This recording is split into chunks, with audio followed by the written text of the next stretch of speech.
Welcome to Concert Pipeline. I'm Steve Jones. Today on the program, we have the Dreamboats, and these guys will take you back to a time where things were much simpler, at a time where music was just rock and roll and jamming out on stage and grooving and really a simpler time that I don't know because it was before my time on this earth, really. But we're going to dive into it and where their sound came from and what made them want to go back to the 60s and the 70s and this time that was, again, more free love and just classic rock. It's beautiful. So we're going to get into that in just a moment. Before that, let me remind you, Bottle Rock Napa Valley is coming up at the end of May. It is 3 days of music in Napa, 3 days of great food, great beer, great wine, lots of arts. There's a culinary stage where bands and artists and other celebrities kind of gravitate to and cook cool dishes. There's so much that Bottle Rock encompasses, and I'm going to be bringing content from the second day, the Saturday of Bottle Rock. The whole festival is sold out. So if you're late to the game, you're going to have to find a clever way in. But the Saturday featuring the Foo Fighters, which I'm really stoked about, their new album just came out. We'll talk about that a little bit later in the program. Check out Bottle Rock. And if you didn't check out last week's episode of Concert Pipeline with lots of concert footage from the format and more, check that out as well. Okay, the Dreamboats are here. Let's go ahead and let's bring them on in. Great. Steve, thanks for having us. Hey, thanks for taking the time. I appreciate it. I'll let you steady yourself out there. Yeah. Sorry, thanks. We're trying to set up in a different location here in the living room. It's a great spot. Now you guys are roommates, right? We're all kind of roommates. We all, like, the whole band lives here, but everyone's kind of doing their thing out and about. Well, except one bandmate for the most part. Well, yeah. There's four of us. Players don't live with us. Okay. Now, one of your members is in the U.S. and one is in Canada. You have one in Canada, is that right? Like, mainly our lead guitar players we've performed with. We're performing in Canada. We perform with Adam Brick, and here in the United States we perform with Andy Zappa. Okay. Does Andy not go across the border to Canada ever, or? Due to international copyright laws, we are not allowed to bring him. No, he can't make it quite yet. We're working on it though. It's a lot of legalities crossing borders these days, Oh, for sure. Yeah. And Adam was part of the band prior to us moving to the United States. Yeah. So we just, whenever we're there, we just give it to Adam and let him rock out with us, kind of thing. But we'll all be together one of these days. Where are you coming from, Steve? I'm from California. Oh, nice. Northern California, outside of Sacramento. Nice. We're near Palm Springs right now. Ooh, okay. How's the weather in Palm Springs? I'm sure it's pretty nice, right? It's beautiful. Paradise. Beautiful. Richie and Johnny, is that right? Yeah, so this is Richie in red, and I'm Johnny. Okay, cool. Yeah, thank you guys for taking the time today. I want to start by, I'd like to start by kind of understanding kind of where your music taste started out, like what music was on in your house as a kid, what were your parents listening to, that sort of thing. Give me a little bit of that foundation. Cool. And we're going right now? We're live? We're rolling. Okay, great. Well, Richie, how do you want to kick that off? Okay, I'll kick it off. I guess say my father was always into like playing 50s, 60s, and 70s type music on the radio. There was a lot of cool stuff that he played that I really gravitated towards. Some not so much, but didn't mean to really like. But he listened to amazing artists. And I guess you can say my retro influences started with my father, and then from there, my personal tastes started kind of growing. My musical identity started kind of growing into more or less like the alternative pop rock kind of scene of like the 90s and whatnot, like Green Day, Weezer, Smashing Pumpkins, The Offspring, music like that really kind of got me into music.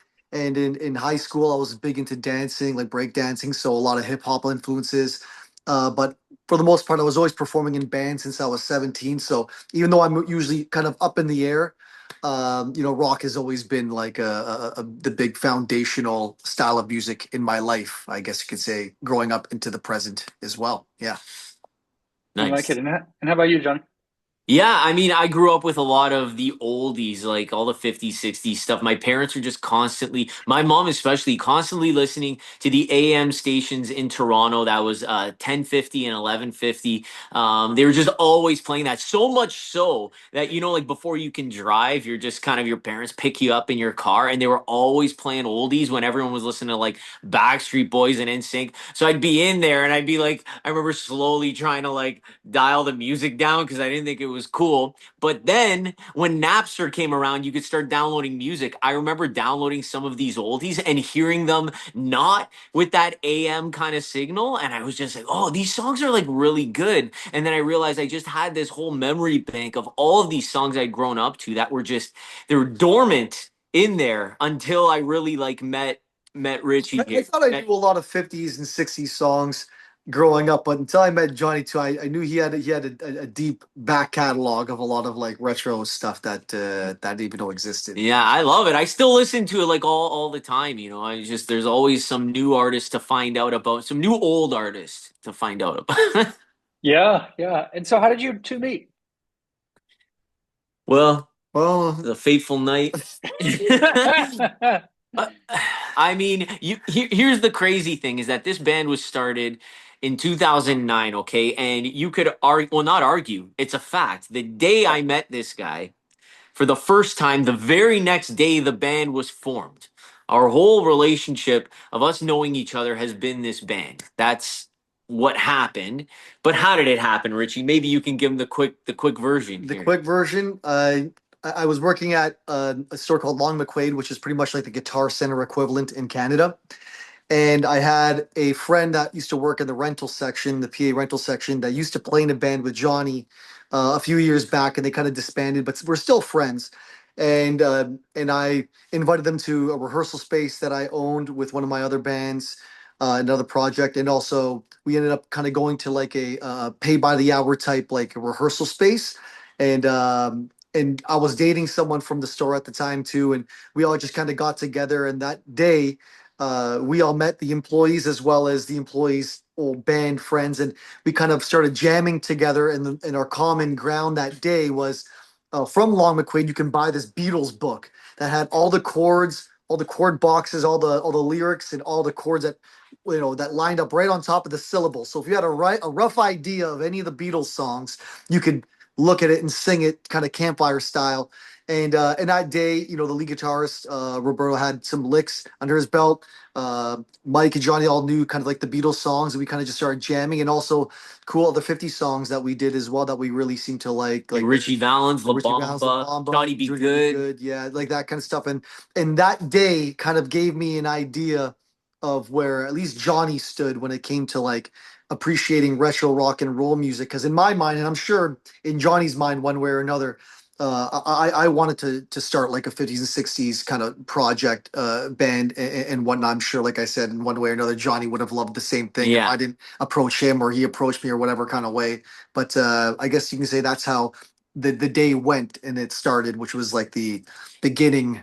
It was a 13-hour like jam session. We just were going all Wow. It day. was We were one of the it having Didn't was one of the stop. best days of my life. When I would think about it, and I remember like that It's a day very memorable day. hanging, you know what I mean? Like the cool, like the girlfriend aspect, the jumping from rehearsal space to rehearsal space aspect, the new jamming. It was just such a fresh. It was a cool day. It was, and I'll always remember it for And sure. the very next day he called me. I remember I was still like living at home. We were a lot younger then, and I remember just he called me, and I was just walking outside. I was just kind of pacing back and forth. He's like, "Hey man, you want to start? It was fun yesterday. You want to start this like 50s thing, and we'll kind of do whatever." I don't even know what he was saying. I was just like, "Yeah, let's do it. You're Let's do in. it." Yeah, Here yeah. we are. Yeah, absolutely. And did you start out like with the intention of like doing all covers, or did you want to make your own music from the beginning as well as part of that, and like 50 style music? What was? It started off as all covers initially, and it also started because like then we started playing these cover songs, like a few of them that we like really liked when we were jamming the first time at like these open mics, and everyone just seemed to start losing it, and the bar owners would start asking us to start performing at their bar and stuff like that. So that's how kind of, but mainly it was to start. It was all covers. Yeah, we were just doing the songs, and then it was like as we tried. We always wanted to be, at least in the early days, we had the vision of like almost being the Sha Na Na of Woodstock. Does that make sense to you, Steve? Do you? That is a weird combo, but I'll take it, so Well, yeah. because Sha Na Na played at Woodstock, and they did all these like 50s and 60s covers, and they were all over the top, and they're wearing the matching. Well, some of the guys were wearing the matching things, and they were just. It was like it was cheesy, it was goofy, they were shameless, and we were just like it got to a point where we're like, okay, we're doing the covers at these open mics, but what if we started to infiltrate the original band scene, as this black sheep, and then in doing that, we were trying to get on these bills. I remember Elvis Mondays in Toronto at the Drake Hotel. And it was kind of like, well, you need some original songs. We don't book like cover bands. So it was just like, all right, boys, let's get down to work. And we started writing some original songs. And then by having these original songs while doing the covers, I would say it was what in those days about 70%, 80% covers. The rest would be originals. It opened the door to us to start doing other things. So we ended up going to Europe. We did that twice. We played the Cavern Club where the Beatles played. And that was all as a result of having some of the originals, but cut to now, it's like we're not doing the originals. That doesn't mean they're off the table. It just means that for now, we are doing the old school rock and roll. When it came to just kind of coming into California, it was we after COVID, it was just kind of like this reset button that we hit in a way.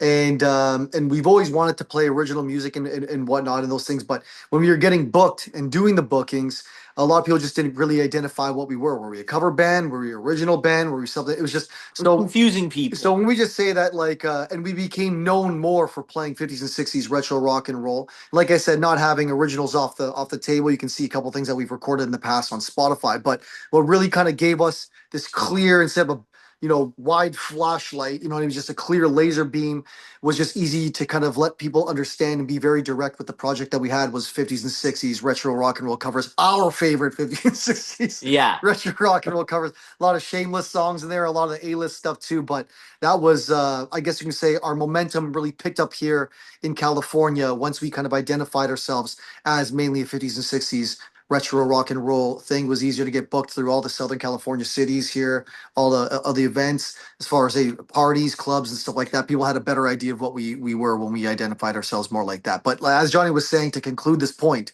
does not necessarily mean that originals are off the table as we speak. We have an original Christmas song that's played on the radio in Canada on rotation. So, if you can get I guess they're an original band. They'll play it a lot, for like 2 months a year, and then that'll get a steady rotation, right? So yeah, we feel our glory for 2 months of the year. You know what's funny?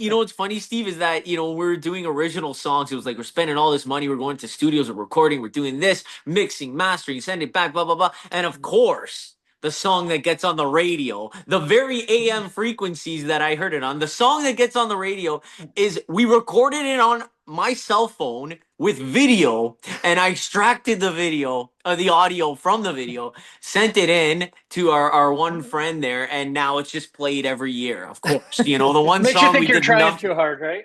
yeah. So talk about Rock and Roll Christmas by the Dreamboats. Check that one out when you get it. When you get a chance on YouTube. We did finish. I think. Yeah. No. I don't even know. Anyways, it's on there. Isn't that crazy how that happens? The thing you think will perform the worst often performs the best. It's so crazy how that happens.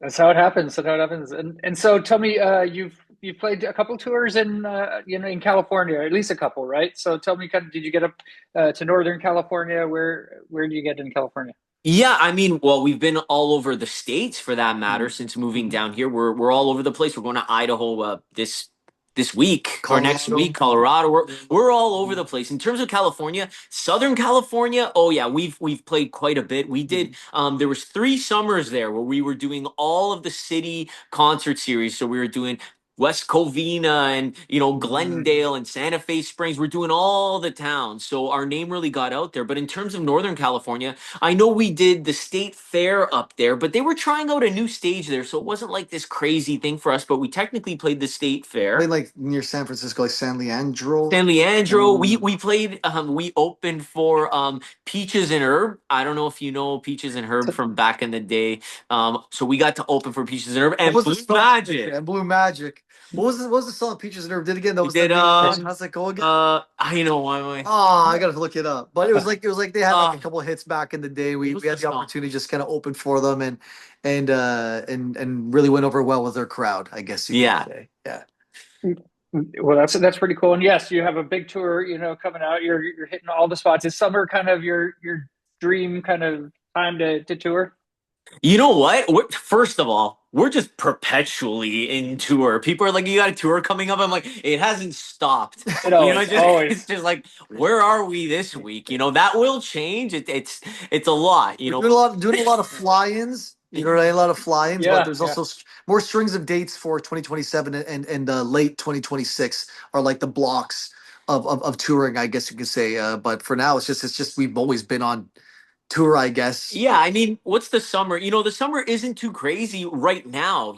I know in the fall we're doing a big tour, which is going to be touching the Midwest, and then it's going all the way to the East Coast, and then it's cutting back, and we're hitting the Pacific Northwest. It's going to be our first like real jaunt through the states and in Canada. It cuts back in, which is our homeland, so our home and Yeah. native land. Yes. So we will be covering all over. But the summer, yeah, we have shows here and there. We just announced today that we're going to be playing at Graceland for the 3rd of July, so part of the 4th of July weekend. I know they're doing all like American classic rock and roll, and that's what we do. That's what we love. So we're going to be playing at Graceland, which is like a huge. That's like a dream Honor. come true. Yeah, That's up it's there with playing the Cavern for Club. any Elvis estate to reach out to you to perform at Graceland. I think that's a flattering and Yeah. an amazing gig for us to take on. Have you ever been down there? What about you, I Steve? Are you I are I you an haven't. Elvis fan or what? Uh, What's your deal? I enjoy Elvis. I've never been to Graceland though, but I do know there's a fun fact about your band that you swam in Elvis's pool. Yes, we did. That We was the did. Elvis. That was the Elvis Yeah. location here in So Palm Springs. He had a home that he lived. There's Like there's two two. Yeah. locations. A lot of people think we're referring to the Elvis honeymoon suite, but we are not. mhm. We're No. talking about like the actual house that he lived. What they say, 3-4 months of the year he Yeah. would be at this Uh-huh. house. And the Yeah. deal is that it was kind of like left abandoned. Apparently, what Frankie Valli owned the house for a After, bit. yeah, before or Uh, after. Yeah, yeah. After that for a little bit. So it's been, and we know the people who own the house right now. It's in renovation, let's put it that way. But Richie, what happened there? We got in, they gave us the keys. Yeah. Bad idea. Yeah, we decided to record some songs there as well. Just, I mean, because you got to record something. I mean, you have to. In Elvis's house, and there was like a living room that he had that was like kind of like acoustically treated lightly for him to record in, and then but he never really liked recording there. He always just recorded in his bedroom, so we just recorded one in his. I guess We're not living. It was that bedroom. living room there and the I bed. guess we Yeah. yeah, Kennel Falling in Love in the living room and record Hound Dog in his bedroom just because he was mentioning it. And you just you felt the presence of something. Yeah. You know, Felt something in yeah, there. you felt something. But then, as you go out into the backyard, you see the pool. And like I said, this house is in transition right now. So let's just say they don't have a pool cleaner coming Cool down. around every other day. So, the color of the pool was it's a little on A the little green questionable. side. But it had a hose in there, freshly with fresh water. And Something put was in there. And then we were all like, we looked at it, we didn't think twice. Okay. I'm telling the true story here. We saw that pool and we didn't even think about going in. But a mentor of ours, the reason we got down to California, a guy named Mike Heatherman, he was like, he came by, we're like, we got in and he came by, he's like, boys, you gonna jump in that pool? We're like, that thing? No way.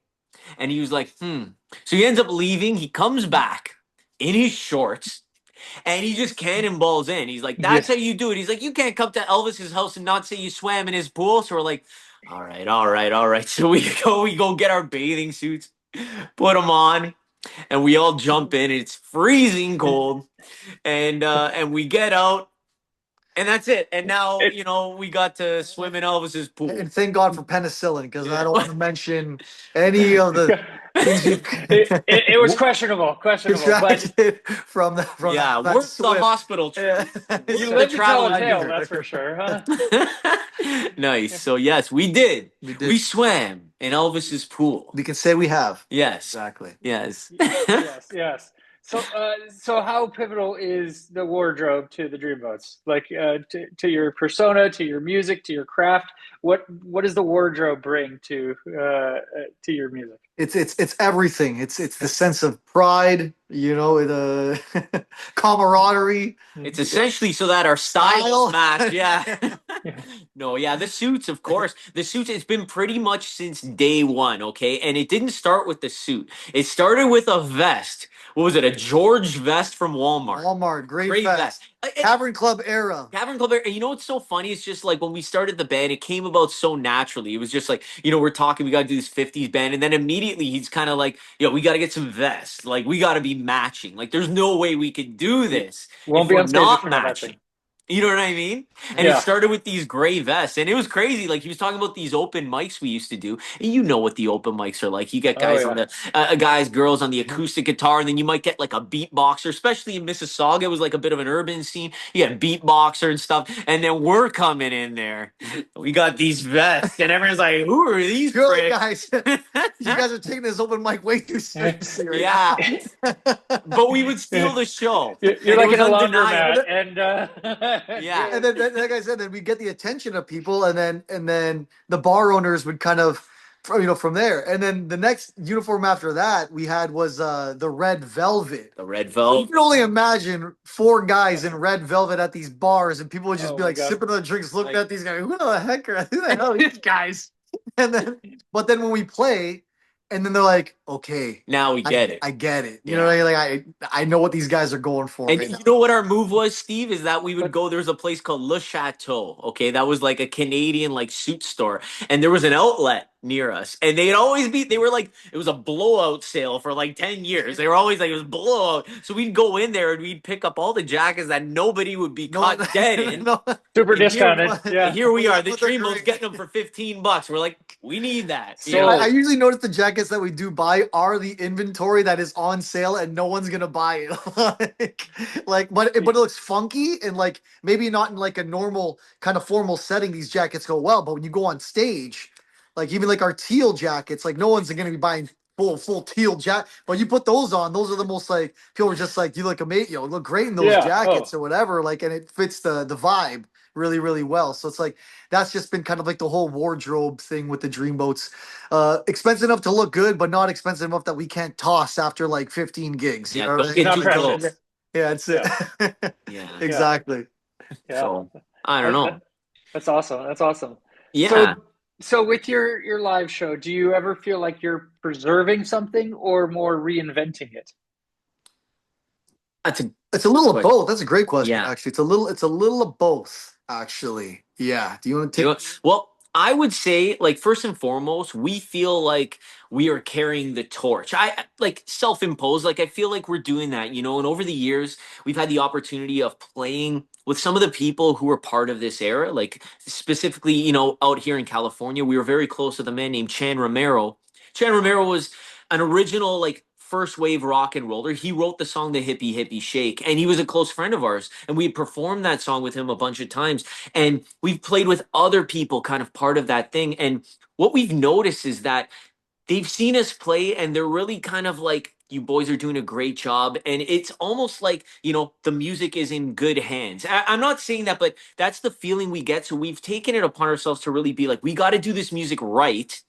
But at the same time, bring it into the modern world, put our little spin on it, put a little bit of balls into it. And not only that, I think what a lot of people forget is that this music, it was about being entertaining. It wasn't about like a lot of bands just get up there, play the songs, but we really pride ourselves on being entertainers, especially guys like Ronnie Hawkins. He formed the band, The Band. He was huge in Canada, from Arkansas, brought rock and roll to Canada. And this was a guy who would do the camel walk and he would do somersaults on stage. And when he's telling us these things, we're hearing it from him. we're just like, yeah, it's not about just getting up there playing the music. It's about holding down a crowd. It's about mingling after the show. It's about like making that connection. You are an entertainer. You're not just a musician. You're not a songwriter. You're an entertainer.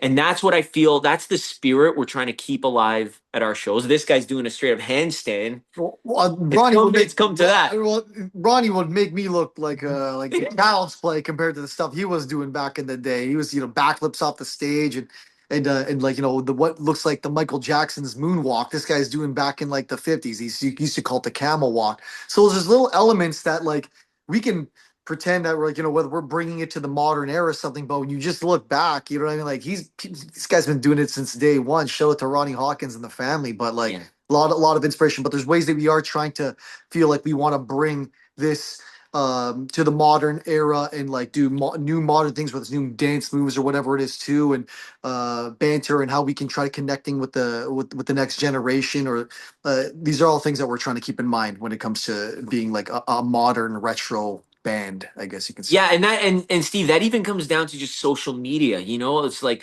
not only look, we go over really well, obviously, with the people who grew up in that era, but now it's like, how do we connect with the next generation? And that's where things like social media come into play. That's where things like a lot of the high energy stuff that we do at our shows. It's like what's cool about that is that it's giving this entertainment value to people, but also it's like we capture all of that and we share it later, and then we get a lot of these views. We have a lot of viral hits right now, and it's like that is a way to connect with the next generation, to be like, what are these guys doing? Why is that guitar player doing the splits? Why is that guy doing a handstand? What does that have to do with the music? And then when they discover our page, they dig a little deeper. They're like, oh, I know this song. I know Johnny B. Good. I know Twist and Shout. I know Can't Help Falling in Love. You know what I mean? So this is like the next mission is getting people like the next generation to really discover like the magic of this music the same way we did. We didn't grow up in this era, but it's timeless music. There's little things that I mean, little big things that influenced us to be into this music,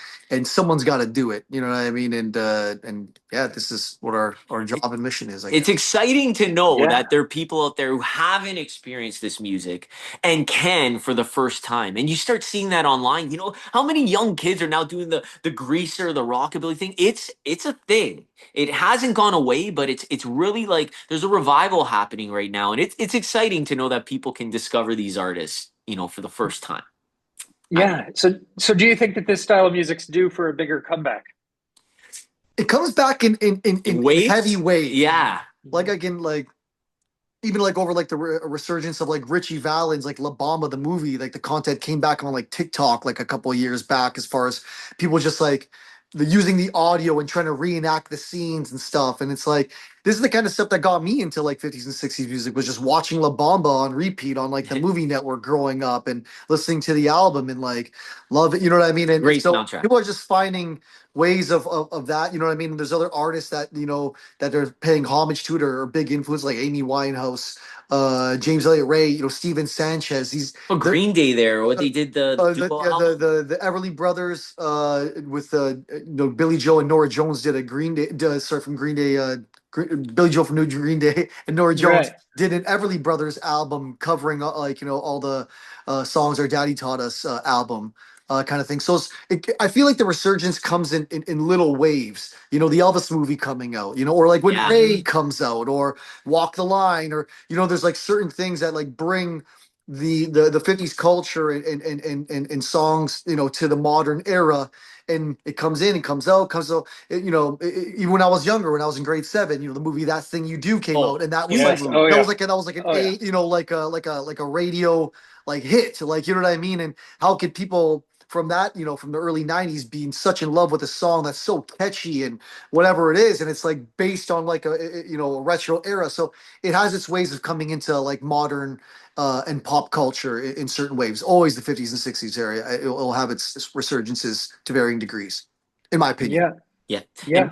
And I was gonna say, I don't think it's really gone. I think, in fact, now with social media, with TikTok, with Instagram, it's like Hmm. there are these communities all over the world that are doing or getting into either playing like retro style music, or they're getting into the fashion. And you have all these communities now are like connected because of social media. Like, prime example, we have good friends out in Japan, Johnny Pandora, and there is a whole Tokyo and Japanese rockabilly scene. And these guys are good friends. They've stayed at the house here twice, during their tours. They're actually on tour. They're in New York right now. They were doing the Japanese twist At in times. Times Square yesterday, and their I life. had to love it too. I was just like Oh, so bringing the retro Japanese, like he calls it samurai rock and roll, and it's like his own style, and he's bringing it over to the other side of the world. You know what I mean? It's and really cool. and he's doing it, and it's like he's been able to connect. The reason we connected with him Hmm. was through a commercial online for Sapporo beer. Not online. It was a commercial during a TV. break of a hockey game, and we're like, who's that? And he's doing this thing, and he looks like Elvis, and we're like, who's that? And we connect on social media, and it's like, Yeah.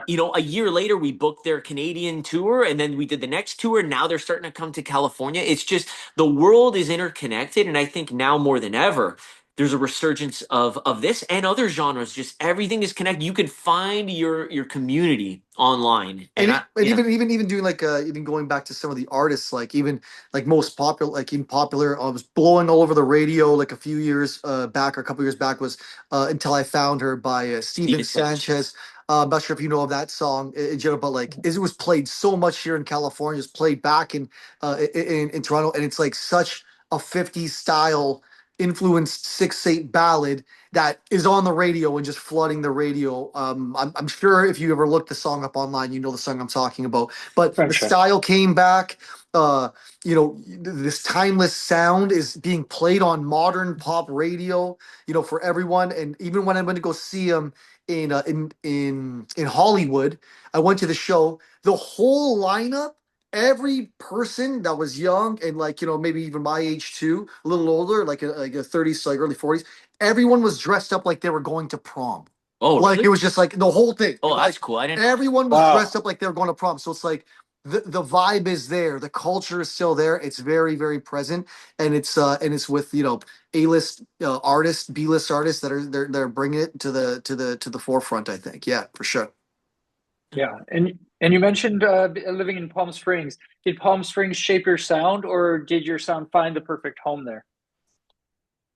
Found the perfect home. I would say it found the perfect home. It's all, as you know, or for anyone listening, Palm Springs is all mid-century art and architecture, all 50s and 60s. The Rat Pack had houses out here, Sinatra, Dean Martin, everyone was here. There was a golden age of Palm Springs. And, when we played our first show ever in the United States was in Palm Springs for Modernism Week, a festival they have down here. It was a red carpet event. And it was just like we played that show. We were nervous, first time being in the States, and it went over really well. And then we just started getting a lot of people reaching out. And, we were flying back and forth, Toronto to Palm Springs, back and forth a couple times a year. And it was just like, this is the place to be for us. This is we really feel like this is like a hometown to us. We will always say Mississauga, Canada is our hometown, but like this is a very, very close second, if not it is a second hometown for us in many ways. A lot of people not only that support us, but that back us, that are fans, that are close friends, that have helped the band really like We've excel. gotten a lot of traction in the valley, which has been awesome. We've set attendance records at some of the local amphitheaters around here, and all of it. We'll even walk down Palm Springs sometimes, and people be like, "Hey, Dreamboat!" It's like we have such a great presence here, and it's taken a while, but we are really persistent here, really trying to play and gain a presence when we first got down here. Also, when we moved here in the beginning of January 2022. And so we definitely have a lot of great fans here that will come out to see us and sell the shows out, and it's been awesome. This has been a perfect place for us to bring our sound, no doubt. And being from Mississauga, Canada, which is right next to Toronto, it's like we grew up dealing with snow. Like Yeah. snow and cloudy gray skies and gloom and rain in the summer. It's like, what, in Canada, well, Canada, they say you got two seasons, winter and construction. Yeah, But definitely no, construction, more construction than more anything. construction now. That's Yeah. one season, but being down here, it's like this weather does wonders for the soul. You're in California. I Oh mean, you yeah. get that taste, but it's like not a cloud in the sky every day. And it's just, you feel like, I feel like that has helped the band in many ways. We feel good down here. We feel like we can be our best selves. And to be honest, California is just, in our opinion, it's the entertainment capital of the world. It's like there's a lot of opportunity out here, and I feel like you're put on the map being in California, especially as a band. And there's just a lot of, for all of the above. We are so grateful and fortunate to be physically here in this exact moment. Talking to you, Oh, Steve. absolutely. And I'm grateful to be talking to you as well. So that's, I love it. I love it. What was it that brought you to Palm Springs?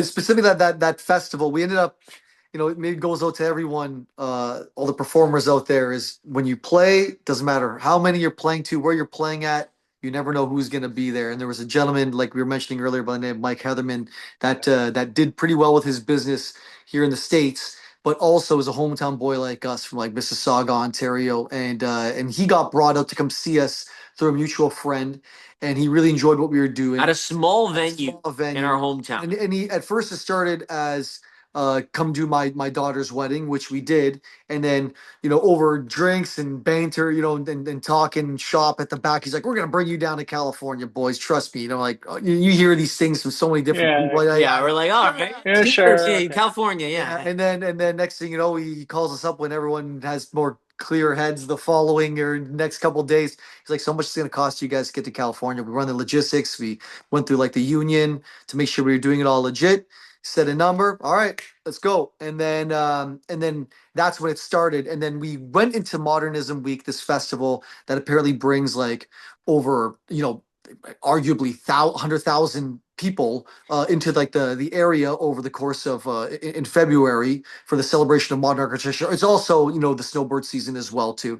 But and then we went there and we did the opening party, and he was a big sponsor of this big festival. And he told the organizer they're looking for an artist early, and he's like, "Trust me, bring in these boys, right?" And it's like, "We've never hired a band sight unseen. This is ludicrous." So he said, "Just trust me." So then we played this opening party, and we just knocked it out of the park, so much so that the following year they invited us back to play the second opening part, and they said this big thing like, we've never done this in all the years of Modernism Week, in the 12 or 13 years we've had it open. We've never done this before, and they invite us in for a second year in a row, and this kind of started this buzz around the name, the Dreamboats. We were getting into cool local publications over here, and getting our name around. It was just the mystique of this four Canadian boys coming into Palm Springs, this small, modernism town, or influenced, and just ripping it up. And that was kind of the start of like our presence here in Palm Springs. And we came back periodically. And then when COVID happened, we ended up playing a couple months beforehand, and all the venues were open over here. So we're like, let's try to give it a shot. We booked 4 gigs and we haven't left. Stuck around. Stuck around. Not even. I love it. And so when you go into record, tell me kind of about that dynamic with what you're kind of bringing out. Your most recent album is Millions, right? Yeah. And there's some Johnny Cash songs on there. There's a handful of other songs. But how do you choose what songs are going to make your album? Do you try and toss in some original music into your album as well? What is that process for you? Well, I think the idea behind Millions and the album before it, which was Invasion, were that we were learning a lot of new songs for some shows. We were doing a residency out here at a casino, and every month we'd be doing these different themes within the 50s and 60s realm. So we had done this British Invasion show. So we learned we got to pick our favorite British Invasion songs and be like, we're going to learn these finally. So we learned them all, and we played the show, and we're like, well, it's such a shame. Like, we can't just do British Invasion all the time. So let's record these songs. So we ended up recording those in our house, and it came out really, really well. Then when it came to Millions, it was a similar thing. We did a little tribute to the $1 Million Quartet, hence the name, hence the creative name on both those albums. Invasion. $1 Million Quartet. Millions. You don't stretch too far in terms of naming. You don't worry about that. Done. Let it name itself.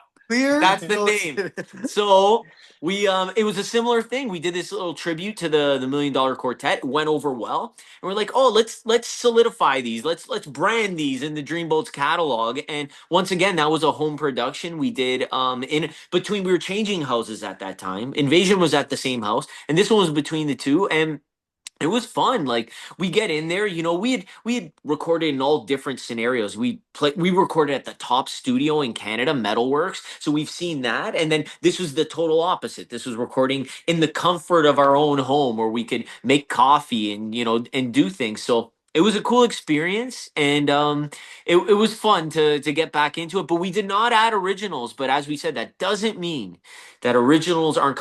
We Uh, shouldn't even be saying this right now, Steve. We shouldn't, no, because no. this is deep internal Dreamboats knowledge right now. Is that we've been talking about it.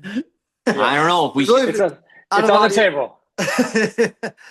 We've had a lot of great response as well with like the original music and whatnot too, and we got grants in the past. We've won awards for our Yeah. original written music as well. But like I said, like when we first came down here, it was kind of survival mode. You know what I mean? And like it was like hitting the reset like button, and I could tell you examples of some of the clubs that we've played and what that pay was, and to Well, finally like getting the numbers that we wanted eventually, and it was a grind, and but it was yeah, fun. well, I want to say, because he's right. Like before COVID, we had just finished our first theater tour ever. We had 18 theaters booked.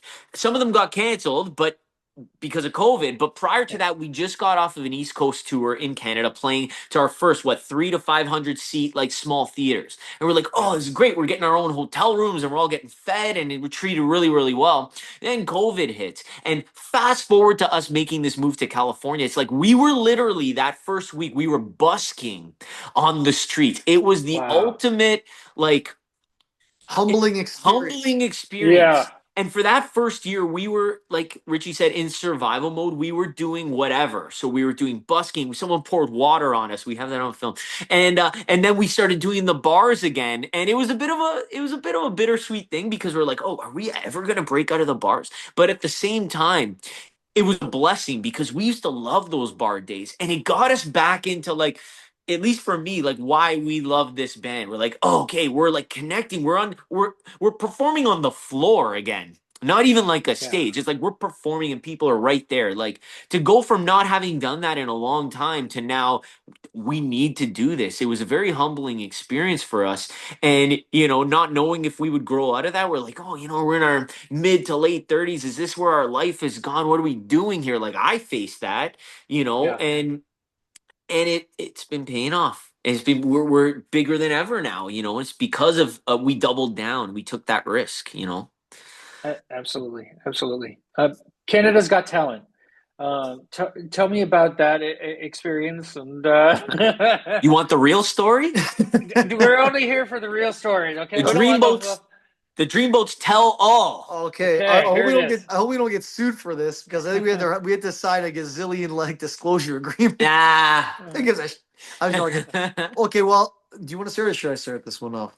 I mean, I can bring us up to the point, and then you can. I'll just say that essentially, we had a friend. We were living here. This is the first year we moved down. You stopped me when you got something in, and I'll pass it off to you. We were in, like, what, 4 or 5 months into our big move to California, and a friend of ours was just like, "Look, I got an in to Canada's Got Talent.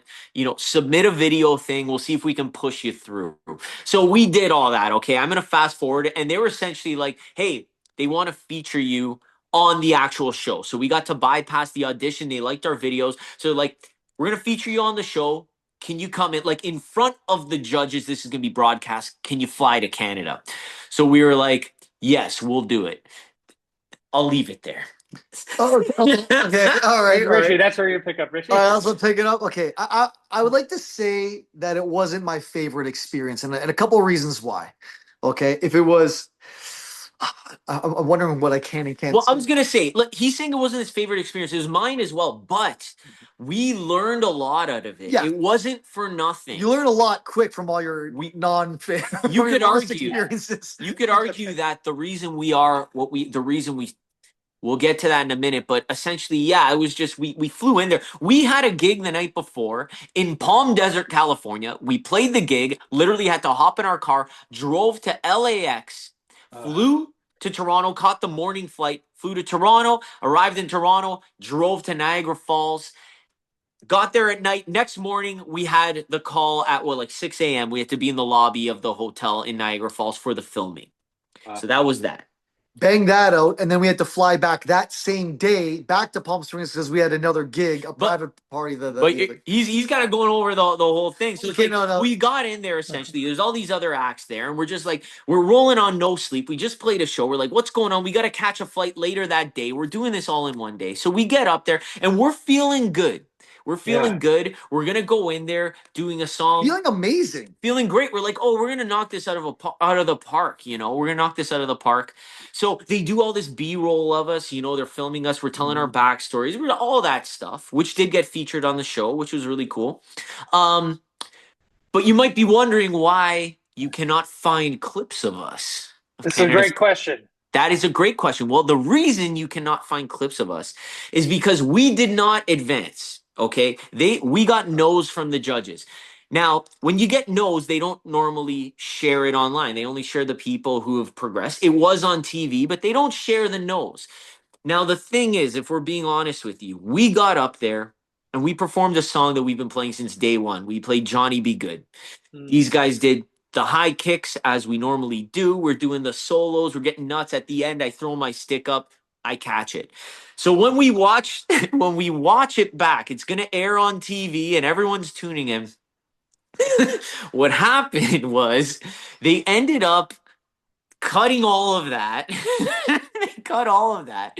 They cut all of that. They even cut the crowd giving us a big roar of applause. Okay. So the way they painted it was that they were showing it and then we were playing Johnny B. Go, go. And they would cut to the audience making these kind of confused faces. Okay. So as we're watching it, we're like, oh no.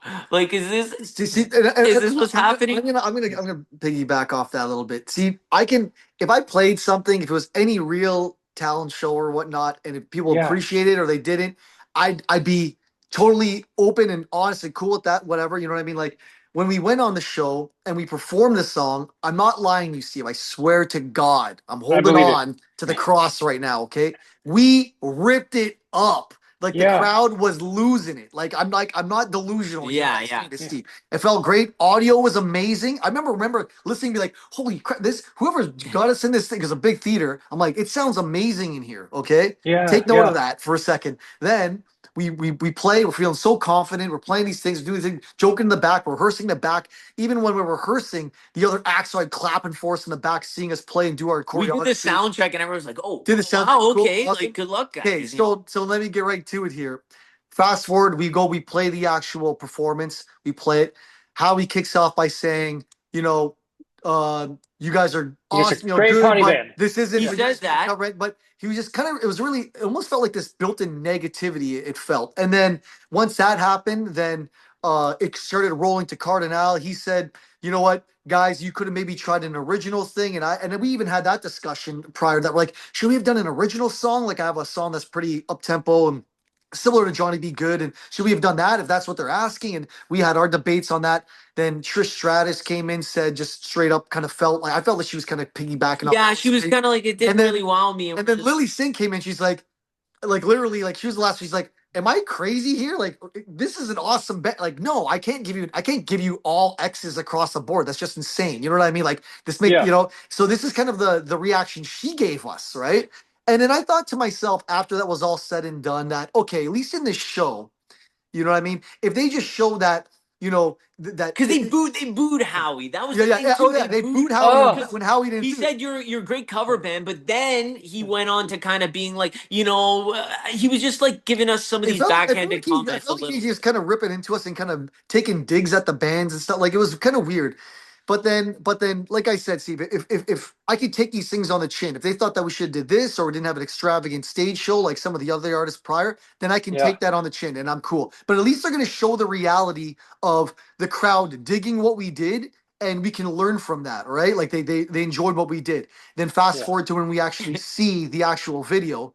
and they're adding it, and it was weird. It's because like when after the show when we were done, I remember like someone coming up as a producer being, okay, now everyone make this like sound like you just saw something real, and we were like, I'm looking like, so they're fabricating reactions here. Yeah. So Yeah. anywho, sorry. I'm not gonna get Yeah. deep into it, but let's just say that when we saw the end result of it, it wasn't portrayed from what I believe happened that day, Right. which Yeah, made it was me be edited for like, TV, and yeah, which made me yeah. be like, I don't know. They cut to crickets. They Do you cut, remember yeah, that? they cut to like, Bubble, like, like they, and everyone was going crazy. They went bubble, crickets. and like And we're just it almost felt like the audio felt lightly sabotaged. It almost felt like they didn't do the endings we did. They didn't get the reactions that we genuinely did, and they showed these facing like people like looking like imagine like they cut to imagine like me and Yeah, the Johnny or weird- like some audience members looking like confused, Yeah, like okay, literally they were like like- this. It was like this is the shot. You know, this is Yeah, the shot. yeah. It's like two guys like looking like what the hell was that kind of and I'm like when I saw that it was just really disappointing because we thought that at least if we did shit the crap the bed, that at least we'd have some kind of like video content out of it, or Yeah. something Yeah. cool out of it. But and we spent like a few grand to do like these emergency flights like back and forth, like last second logistical, like last second flights, which wasn't cheap. So like that's why I think that at the end of the day, it just wasn't like the best experience for us personally because there was nothing to show for it. We spent a lot of money, and it was just like if it at least showed what I felt like it like happened that day, then I would have been and even if we didn't advance or whatever, I would have been happy about it and took it on the chin. But that was my experience with that. How it But felt. Yeah. but there was a silver lining in there. There It is. really brought up a lot of chats. There is. It brought up a lot of chats with the band because we were like, did we play the right song? Should we have played an original song? Then we're like, okay, Howie's right. Like, we're a good party band. Like, we're trying to be this original band. And it was like, let's double down on what we do. You know what I mean? And Yeah. after that episode, like, cut to a couple months later, we're just like, guys, enough with the originals. Let's do it. And that had us propel. So in some way, I know we're kind of like talking on here. We're like, oh, it was a weird experience. And it was a weird experience, but we got a lot out of it. We've always learned stuff from strange situations. And, if we saw Howie or something, it's not like it's bad blood. It's just like it's No. television, it's entertainment. Did they They do have us so dirty? many they can put. They have so many they can put through. They probably had their narrative, their story they had to tell. Oh and yeah. Oh, it's part of the you Sure. didn't even want to know the acts that I'm not. I mean, no, I'm not gonna say anything. 'Cause I No. feel like I'm bashing people, but like some of the stuff that I went through and whatever, it was like not the most like we've been doing that songs for like the past 15 years. Like I know I like to the very least, I think it's gonna sound at least decent. You know what I mean? But like it's at the end of the day, television. it is television, and like I guess what Johnny's saying about learning from that and things is, I learned it from that as well. I don't know if I would ever do any of those shows again in my life, to be honest with you. Cut Right. to us next year, Rona. America's Got I Talent. mean, maybe. But it was a strange experience. But how he did say a nice thing about us, and there was a few things but it was an experience, and I'm glad we did it. And it was our first shot at being on national TV, so it was a cool experience. We did pay $3,000 for a 2-second clip of how he's saying you guys are an awesome party band. You use that in your reel, Yes. So you got which now we've taken out of our demo reel by advice from our agent because we're playing a lot of performing arts centers right now, and we don't want to give the impression that we're some party band. So then we have an awesome show.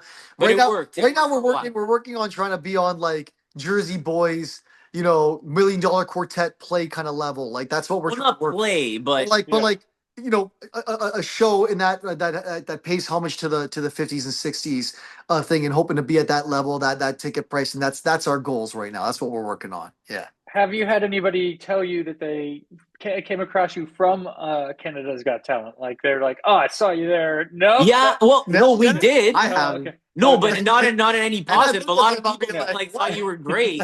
We Yeah. got so many text messages the next day. Nope. Everyone was like, "What was that?" And I was People just like, saw that and they're just like, "What in the name was that?" Because they know the way we play, they know the way we Yeah. rip, they rip it up.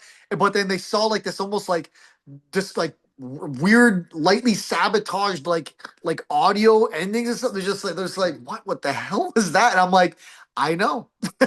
I Yeah. know. Like yeah, that's just kind of what. But no, I haven't personally had someone enthusiastically come up to me and be like, "I saw you No, on no, no, Canada's Got no. Talent." But I mean, like the next day, people messaged us. Yeah. Yeah. The next day, but not at the shows or anything. Yeah. No, No, that's No, not no. only friends and family. it's okay. We took the hit, but we Yeah, rose. We you rose. did. We came back. like a phoenix You're, from the ashes. yes, you reign triumphant. You reign triumphant. Yes. Uh, Joking. so as we wind out, I want to ask you kind of a two-part question. So what was your favorite concert that you've ever been to as a fan, and then also one that you've played, a memorable experience that you played on stage? You want me to kick it off? I would say, I mean, I saw McCartney. That was like Mm. huge. I've seen a lot of bands, Big Chili Peppers fan. But I would say the one that blew me away the most was Roger Waters. It was so, like, it's such a random thing. But I was just like, I Yeah, went to that show with my brother. He took me. He's like, you got to see him. And I saw him, this was years ago. And the audio and the band was so great that I had to literally watch to be like, is this live? And then I yeah, realized it was like, no, everything. And I was like, this is the best experience I ever had.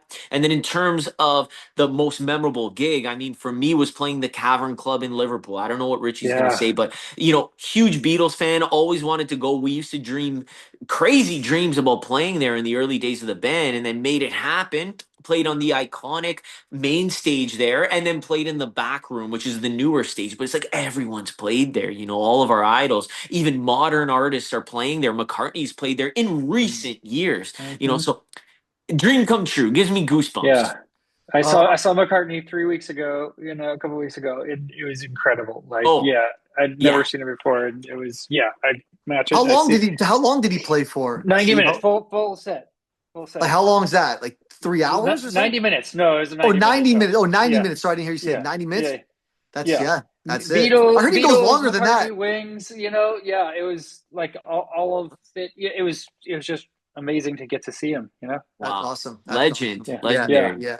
I think my favorite concert I've ever been to was, I guess, one of my firsts, and I'll always remember that my dad took me after I tugged on his shirt long enough to go see Green Day at the Maple Leaf Gardens in Toronto, and Hmm. that was cool. That was like Green Day at its after the Dookie, like during the Dookie Uh album huh. like tour. Yeah.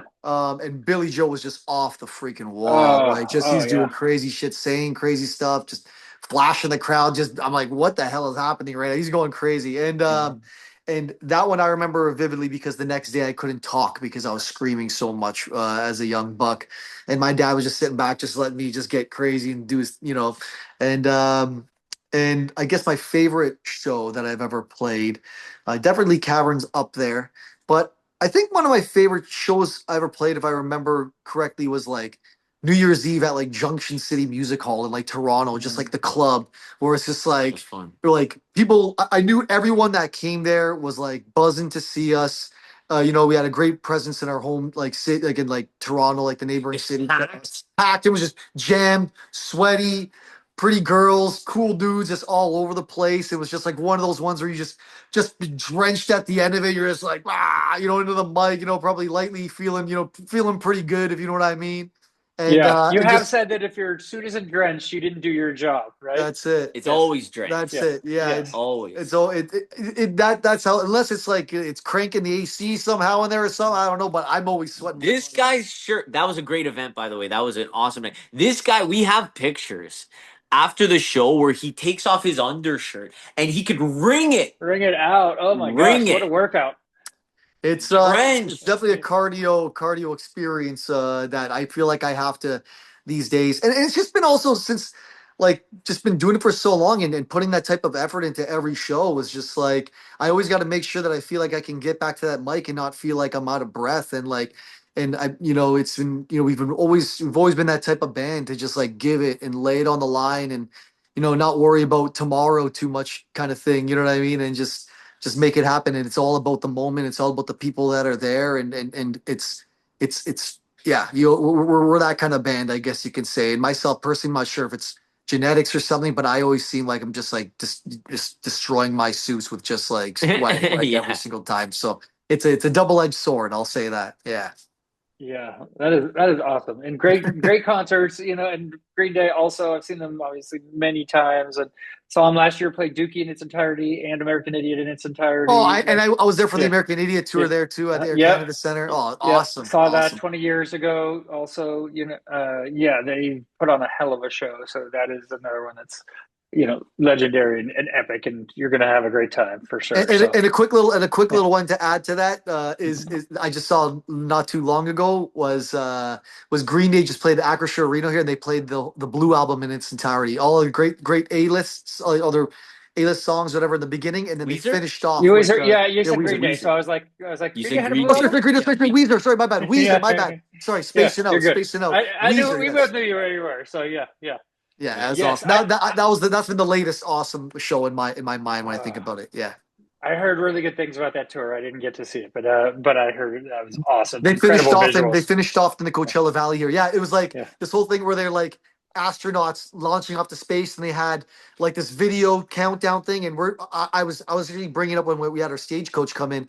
yeah, Is I steal ideas from the best like concerts that I've ever seen. I mean, I saw Blue yeah. Rodeo and or like a Canadian band I really like over in like Massey Hall, and they did a little breakdown thing in the middle of their set. So we take all these cool elements of things that make us feel a certain way. When people come see our show, we hope that they feel the same way when we're applying those same elements. Absolutely, absolutely. Have you been to a Coachella? Yeah. Yeah. Once, Okay. once I What? liked it, but the part that I liked the most about it Yeah. is I didn't have to pay for the ticket. Oh, that is a good We good got part for hooked. sure. We got hooked up. We got Yeah, hooked up. yeah. Yeah, What year? Like, who did you see? Like, what was the? That was when Bad Bunny. Bad Bad Bunny Bunny, was headlining. Gorillas, Yeah. Mhm. was it Blink 182. Blink 182 Yeah. got together again after after their Okay, it was hiatus and that one. stuff. It was that was a couple years ago, 2022 or something, right? Like 2021. Yeah, yeah, Yeah. yeah. Hmm. Nice. Yeah. It was cool. A lot of lineups, a lot of moving around. It's not really my scene. I want to be playing at festivals. Yes. I want Yes. to get choppered in and just lowered down instead of But waiting so in that line. The sad thing about Coachella for us is that like we only know about maybe 20% of the bands, or I've heard most of of the like bands, like that's not even a word. I don't know what we're. I mean, I may be showing my age, but I'm like, I don't know who you are. But not beyond me not knowing who you are. That's not a word, and those letters don't go together like that. Yeah, Sounds so old. So, when I think that and I look at that lineup for Coachella, I'm like, I don't. There's not a part of me that needs to go to a Coachella ever. In 110 degrees, and they had like freaking world. snow. Yeah, then nuts weather this year. No, And sorry, everything. wait, sandstorm. Sorry, Yeah, sandstorm. sandstorms. Yeah, exactly. And I'm like, tents flying up in the air, and I'm like, I'm good. It's Yeah. expensive as heck out there. Mhm. Just to get in is an absolute Yeah. nightmare. Unless we got hooked up from our friend Charlotte Leanne that works at Meta, and she was doing some cool AR stuff that year, and we ended up getting these really cool wristbands that you can pretty much access the park from anywhere. You were part of the staff It was over. the art. It's It was like, the Wow. artist pass or whatever. no, Oh, that is yeah. Like you can go, like we had access to possible backstage stuff to see people. Like it was, so the bar has been set pretty damn high when it comes to our Yeah. Coachella experience of the year. Free catering. We got to go into like the catering area and eat all we wanted, and It was cool. Yeah. So you had an atypical Coachella experience. You wouldn't be able to go on the populace and like Yeah. rep it for 3 or Get 4 there. days. Oh, not that and- bougie. I'd No. still take them. I'd still take Yeah. the ground rate, Sure, or whatever, sure. you know. You're not But, picky yeah. as long as it's free. Exactly. Yes. Well, thank you so much, Johnny, Richie. You guys are awesome, and love the band. And I hope to see you guys up in Northern California, sometime. It'd be awesome to check you guys out, Yeah. live. But I love what I've seen, and thank you. Your energy is just incredible, and I mean, this times 10 on stage, absolutely, I'm sure. Yeah. Steve, thank you so much for having us. And yes, we are going to be in Northern California at some point. I don't know off the top of my head, but stuff is in the works. Would love to have you out. We'll get you on guest list, and it would be great. So we'll keep in touch here. For sure. And appreciate Yeah. you having us. Steve, thank you so Yeah. much for your time, bud. That was a lot of fun. It was nice chatting, and thanks for those awesome questions as well. Yeah. That was my interview with the Dreamboats here on Concert Pipeline, and that takes us to the final segment on the program, the music news.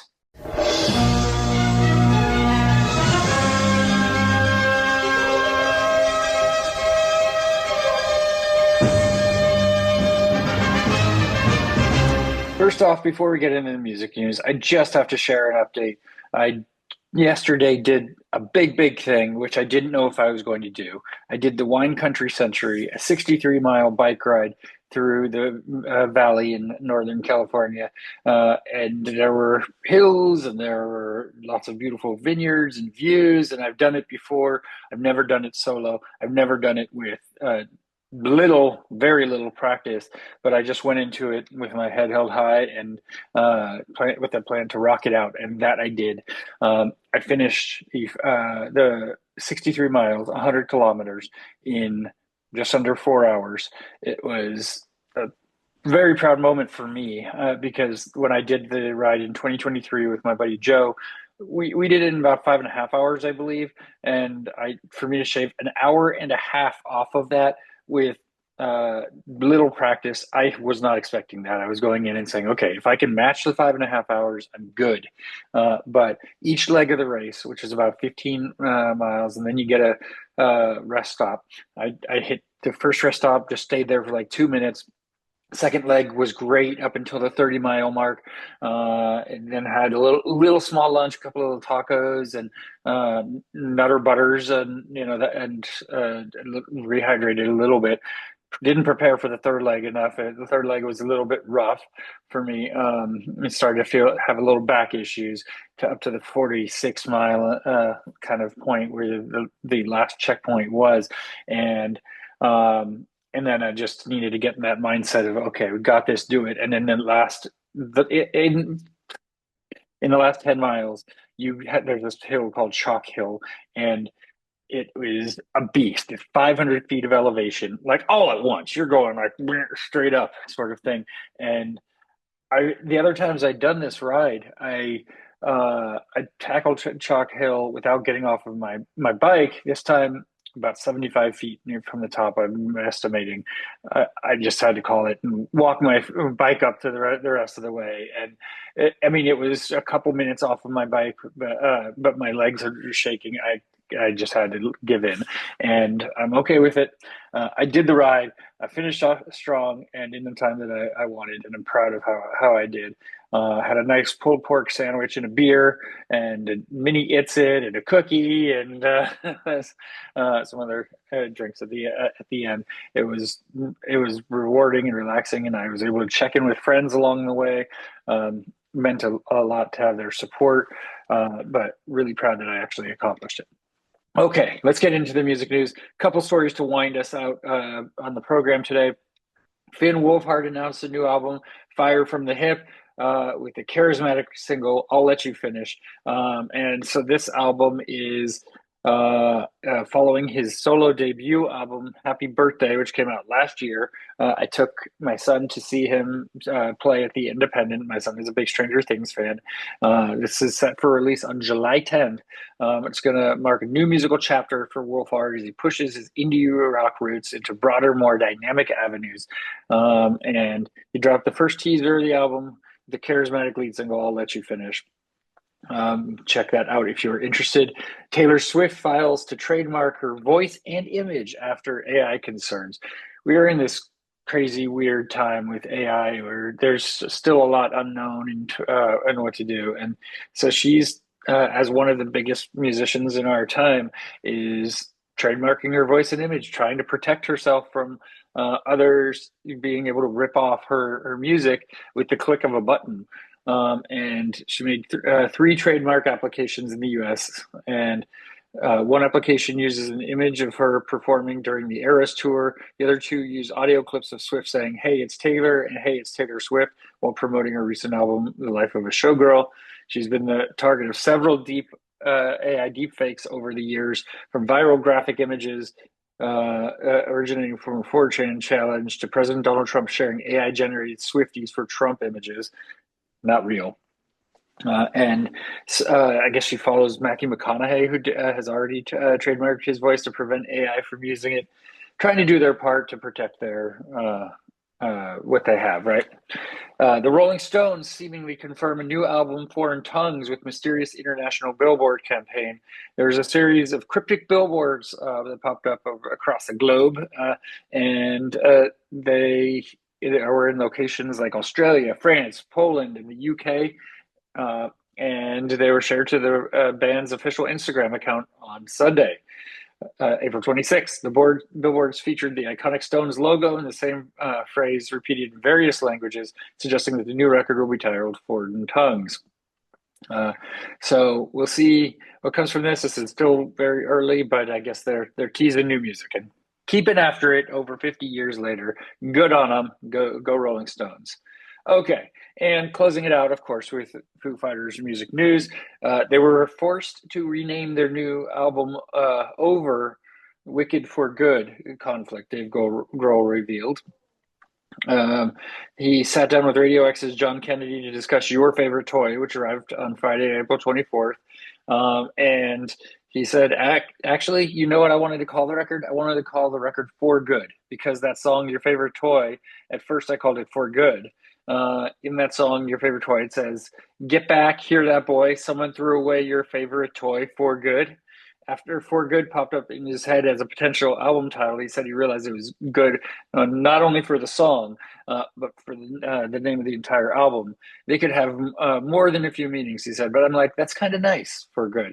However, excitement was dampened when he learned the second Wicked's film title and continued that Wicked movie came out and it's called Wicked for Good. And I was so pissed. So then I changed the title of the song, and then it just became the title of the album.